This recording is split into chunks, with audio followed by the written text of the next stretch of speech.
ओम शांति। एक बार एक छोटा बच्चा होता है और वो हर गर्मी की छुट्टियों में अपने माता पिता के साथ अपने दादी के यहाँ जाता है।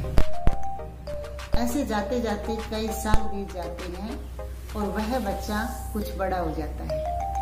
एक दिन वो अपने पिताजी से कहता है कि अब मैं बड़ा हो गया हूँ, इसलिए मैं दादी के घर अकेला ही जाऊंगा। तो उसके पिता ने कहा, नहीं, तुम नहीं जा सकते। तो लड़के ने कहा कि मैं हर बार जाता हूँ, तो मुझे रास्ते का भी पता है और कैसे जाना है ये सब पता है, इस बार मैं अकेला ही ट्रेन से जाऊंगा। तो उसके पिताजी ने कहा, चलो आपकी मर्जी, और उसको टिकट लेकर ट्रेन में चढ़ाने के लिए आता है।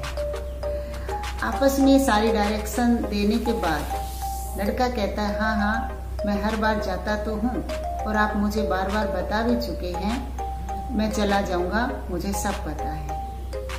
लेकिन बच्चे का पिताजी एक चिट्ठी उसकी जेब में डालता है और कहता है, अगर तुम्हें डर लगे तो इसको निकाल के पढ़ लेना, इसमें तुम्हारे लिए कुछ है। और ट्रेन सीटी दे देती है। पिता उससे अलग हो जाता है। थोड़ी देर के बाद लड़का देखता है कि ट्रेन में अजीब अजीब से लोग आते हैं। एक तो उसको बहुत ही बुरी नजरों से घूर रहा होता है। लड़के को बड़ा डर लगता है। इधर उधर देखने की कोशिश करता है, अपना ध्यान बटाने की कोशिश करता है और फिर थोड़ी देर में नीचे की तरफ देखता है और उसकी आंखों में आंसू आ जाते हैं, क्योंकि वो पहली बार अपने आप को इस तरह से ट्रेन में अकेला पाता है। जैसे ही वो नीचे नजर करता है तो उसकी नजर उसकी जेब पर जाती है। जेब में से वो कागज निकालता है और पढ़ता है, क्योंकि उसके पिताजी ने उसके लिए जो लिखा था वो ये था कि बेटे चिंता मत करना, मैं तुम्हारे से आगे वाले डिब्बे में ही बैठा हूँ। जैसे ही लड़का ये पढ़ता है तो उसके अंदर एक हिम्मत आ जाती है और वो घबराने की बजाय खुशी से उछल पड़ता है। वही अवस्था आज हर इंसान की है। अपने को परमात्मा की संतान कहता है,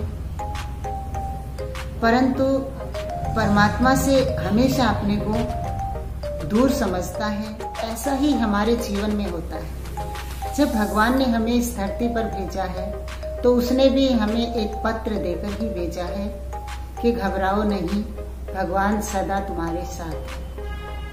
जब हम ऐसा जीवन में फील करते हैं तो हमारे जीवन से उदासी कोसों दूर हो जाती है और हमारे अंदर एक अदृश्य शक्ति का संचार होता है। तो भाइयों बहनों, कभी भी अपने आप को दिल शिकस्त पाओ, उदास पाओ, कमजोर महसूस करो तो ये याद कर लो कि हम सर्वशक्तिमान की संतान हैं। वो सर्वशक्तिमान सदा हमारे साथ साथ है, तो हम घबराने की बजाय हर परिस्थिति पर विजय पाएंगे। ओम शांति।